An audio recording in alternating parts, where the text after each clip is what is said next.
Next हमारा जो adjustment है वो है देनदारों पर बट्टा कोष, डिस्काउंट रिजर्व ऑन डेटर्स। चलिए इसे समझते हैं।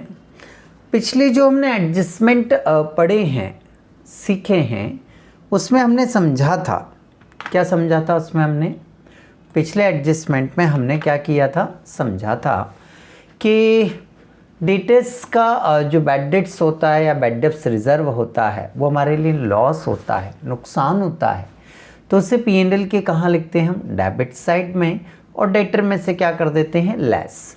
सेम एज इट इज ये हमारा जो डिस्काउंट रिजर्व ऑन डेटर से या provision for discount on debtor से है, ये प्रॉफिट एंड लॉस के कहाँ आएगा, डेबिट में।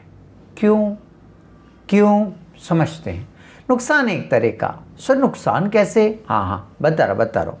फिलहाल में तो सेम एज इट इज है कि P&L के डेबिट में आएगा, डेटर में से लेस हो जाएगा। वो सब बैड डेब्ट्स भी तो यही था, प्रोविजन फॉर बैड डेब्ट्स भी यही था, और डिस्काउंट रिजर्व ऑन डेटर भी यही था। हाँ, तीनों के इफेक्ट ऐसे ही होते हैं। ठीक है, इसका एक एग्जांपल देखते हैं हम।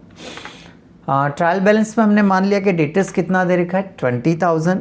नीचे एडजस्टमेंट में बता रहा है कि create a discount reserve on debtor 2%।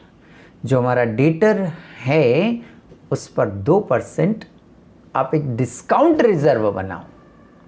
ठीक है, तो पहले तो ये अमाउंट काय में दी, परसेंट में, तो इसको कैलकुलेट करना पड़ेगी ना। तो 20,000 के डेटर का पहले निकालेंगे हम 2%, 20,000 के डेटर का कितना निकालेंगे हम, 2%। ओके, कैलकुलेट कर लेते हैं हम।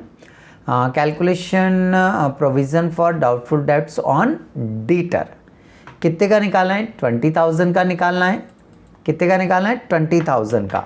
कितने परसेंट बोला उसने, 2%। सर 2% लिखा हुआ है, देखिए ना सर यहाँ पर, तो 2% निकाल दो ना, 2/100 इज इक्वल, इसको कैलकुलेट करेंगे तो ये समथिंग कुछ हो रहा है 400 रुपीज़। ओके, 400 रुपीज़ आ गया। लिखेंगे कैसे, कुछ नहीं, जैसे हमने पहले के लिखे थे बैड डेब्ट्स या bad debts reserve, same as it is लिखेंगे। ओके, बैड डेब्ट्स P&L और बैलेंस शीट में आता है, तो चलो P&L और बैलेंस शीट दोनों ही क्या करते हैं, हम बना लेते हैं। ये रहा P&L और बैलेंस शीट। सबसे पहले तो ये जो डेटर है इससे उठाकर बैलेंस शीट में आप यहाँ लिख दीजिए, लिख दिया। इसमें से ये जो 2% रिजर्व है 400 रुपीज़ वो लेस हो जाएगा। क्यों लेस होगा, अरे डिस्काउंट दे रहे हैं ना, डिस्काउंट दे रहे हैं तो आपका डेटर क्या होगा, कम। डिस्काउंट दे रहे हैं डेटर को तो डेटर क्या हो जाएगा, कम। ओके, यहाँ लिख दिया हमने डिस्काउंट रिजर्व ऑन डेटर। कितने रुपीस कैलकुलेट किया, बोले सर 400 रुपये, तो ये 400 रुपये लेस कर दिए, बाहर आ गया 19,600। अब ये जो एडजस्टमेंट का अमाउंट है इसके इफेक्ट कितने होंगे, बोले सर 2 होंगे। कन्फर्म, आप गलत नहीं बोलेंगे हम, 2 इफेक्ट एडजस्टमेंट के, सर 2 इफेक्ट।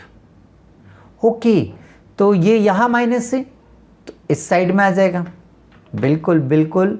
ये 400 यहाँ माइनस है तो इस साइड में आ जाएगा, लिख दो to discount reserve on debtors. हो गया इफेक्ट। हाँ, क्या बात क्या चल रही थी, बोले सर डिस्कस ही चल रही थी कि क्यों बना रहे हैं। तो देखिए क्या होता है, जब हम किसी को उधार माल बेचते हैं तो एक निश्चित हमने टाइम उसको दिया है कि भाई तो 1 महीने में पैसे वापस कर देना, 2 महीने में पैसे वापस कर देना, और उस निश्चित अवधि के पहले उस देनदार की राशि का भुगतान कर देता है तो उसे कुछ डिस्काउंट दिया जाता है। इस डिस्काउंट हेतु जो प्रावधान बनाया जाता है उससे कहते हैं देनदार पर कटौती संचय। भाई जो ग्राहक हमें समय के पहले पैसा दे दें, जो ग्राहक हमें टाइम के पहले पैसा दे दें, तो उनके लिए हम एक प्रोविज़न बनाते हैं, है ना। तो उस प्रोविज़न को बोलते हैं हम डिस्काउंट रिजर्व ऑन डेटर्स, है ना।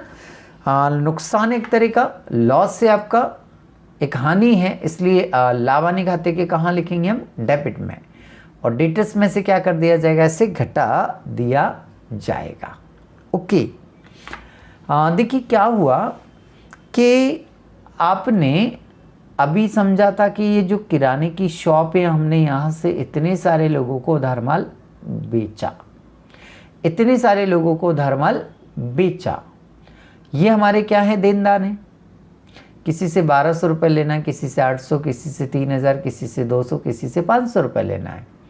अब सबको हमने एक निश्चित सर्टेन टाइम ड्यूरेशन दिया है कि कोई 2 महीने में पेमेंट करेगा, कोई 1.5 महीने में पेमेंट करेगा। सबके इस तरह से क्रेडिट के टाइम पीरियड हैं, इनको इतना इतना हमने समय दिया हुआ है।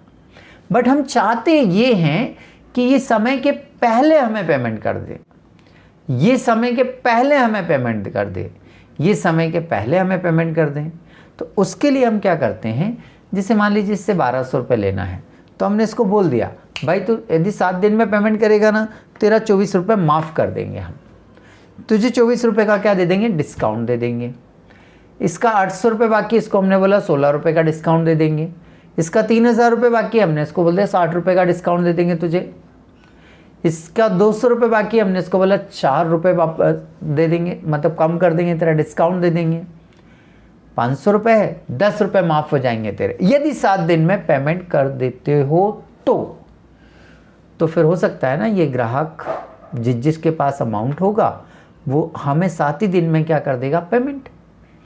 तो हमने इससे 1200 लेने थे, 24 रुपये डिस्काउंट दिया इसको हमने दिया, हम दुकान है, हमने इसको 24 रुपये क्या दिया, डिस्काउंट, बाकी का पैसा रिसीव हो गया होगा।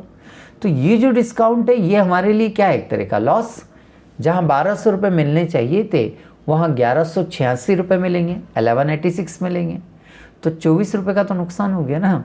तो इस नुकसान के लिए एक रिज़र्व बनाते हैं, उस रिज़र्व को कहते हैं हम discount reserve on debtors. Clear.